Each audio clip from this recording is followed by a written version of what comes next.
सभोपदेशक अध्याय 3। सब कामों का एक निश्चित समय। हर एक बात का एक अवसर और प्रत्येक काम का जो आकाश के नीचे होता है एक समय है।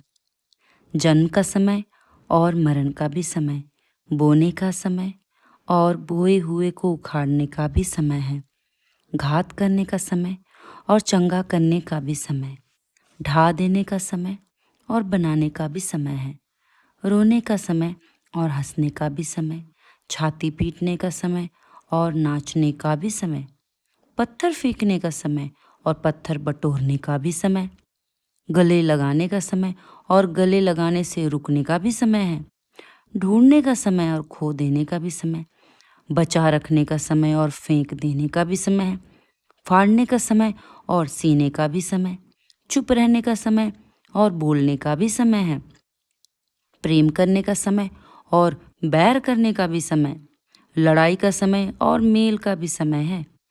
काम करने वाले को अपने परिश्रम से क्या लाभ होता है?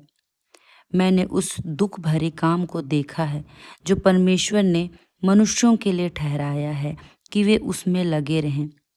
उसने सब कुछ ऐसा बनाया कि अपने अपने समय पर वे सुंदर होते हैं।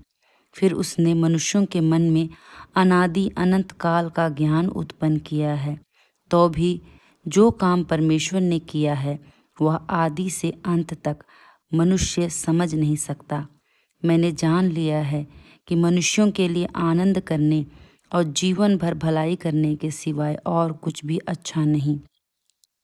और यह भी परमेश्वर का दान है कि मनुष्य खाए पिए और अपने सब परिश्रम में सुखी रहे। मैं जानता हूँ कि जो कुछ परमेश्वर करता है वह सदा स्थिर रहेगा, ना तो उसमें कुछ बढ़ाया जा सकता है और ना कुछ घटाया जा सकता है।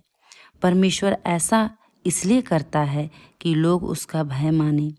जो कुछ हुआ वह इससे पहले भी हो चुका, जो होने वाला है वह हो भी चुका है, और परमेश्वर बीती हुई बात को फिर पूछता है। आमीन।